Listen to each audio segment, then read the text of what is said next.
It's never too early to think about weed control. The EPA is all ears during a stop at a mid-Michigan farm, and Michigan Ag Commodities' Chris Betts has a market update. I'm Janelle Brose, and this is Farm News 5. Farm News 5 is brought to you by Ford. The Environmental Protection Agency's Region 5 director made a stop at a farm in Mason recently, all part of an effort to encourage open communication between the EPA and farmers in Michigan. EPA Region 5 Director Kurt Seedy says the hope is to make the agency less of a faceless bureaucracy.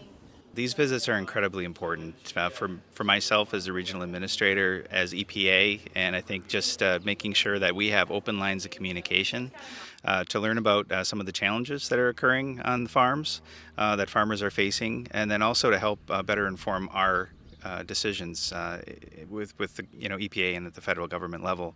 But more so than anything, it's about relationship building. And I think creating those relationships, having those conversations, if we do run into issues in the future, you've got a place where you've got a face to a name that you can pick up the phone and call, and we can work through things together. It's all about relationships. It's those relationships that now I'm more confident to call your office and explain maybe what's going on in a situation that may be happening in Michigan, and see if that we can work across lines and see if we can come up with a solution amongst each other, instead of, we always have this stigmatism, it's EPA, and they're out to get us. It's not true. They're willing to work with us and work towards a solution, which I think is very important. In having EPA come out to a farm and sit down and visit with some farmers speaks volumes. But at the same time, I think one of the things you've heard from Administrator Wheeler, certainly from the President himself, is trying to be more transparent in our regulation, trying to be more certain.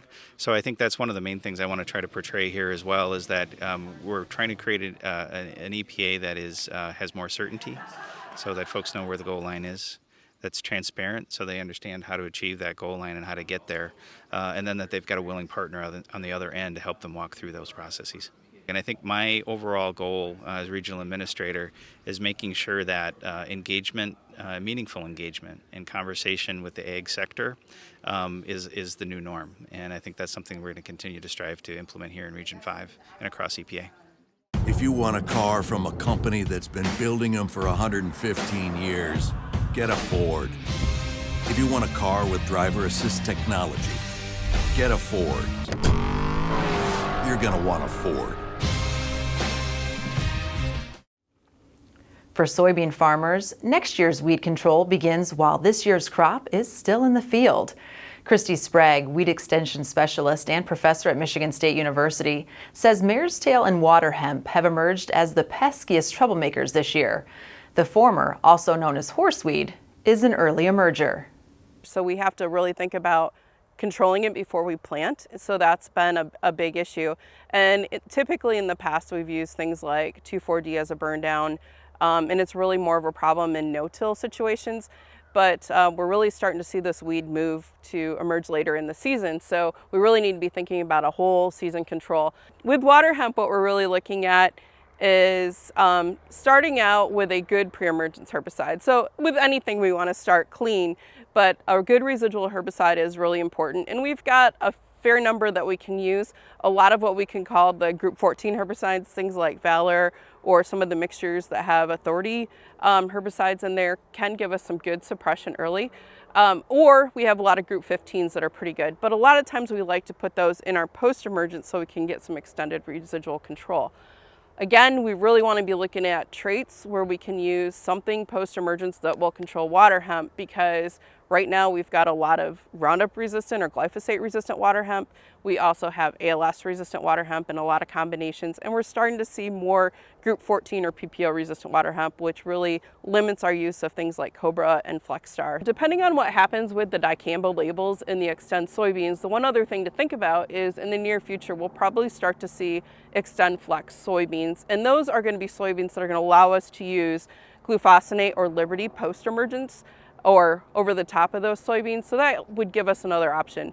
Currently those aren't available, and I'm not sure if we're going to see those in 2021 or 2022, but that would be something where if we are able to use dicamba pre-emergence, as a burn down, that would be a good fit. And then being able to come back with glufosinate or Liberty post-emergence to help control some of these weeds. Sprague says planting cover crops in the fall or adjusting soybean row width can go a long way in suppressing both mare's tail and water hemp. This is the first year we've really looked at row width, but we've in regards to mare's tail, but we've looked at it in the past. And generally when we narrow up those rows, we are actually causing kind of a shade environment, so that helps suppress some of those weeds from coming up, whether it's emergence or just keeping them at a lower level. So that really helps. And that's kind of what we're seeing a little bit with the cover crops too. It's kind of giving us a little bit of shading or suppression of that weed. And we might see a few less weeds come up, but the other thing it does is it also suppresses their growth. So it might keep them a little bit smaller for that post-emergence herbicide application. However, Sprague says cover crops or narrower soybean rows shouldn't supplant using herbicides, but instead be used hand in hand. Go out and scout those fields, find out if you've got water hemp as an issue, if you've got mare's tail or horseweed as an issue, and start thinking about, okay, what do I need to do for next year? And we've got some really good fact sheets that kind of walks people step by step, what products, what herbicide rates you can use, and you can find those on our website, msuweeds.com, and we always put those in the back of the weed control guide. Planning for 2019 and beyond? Foster Swift's Ag Law team offers comprehensive legal counsel for farmers and businesses.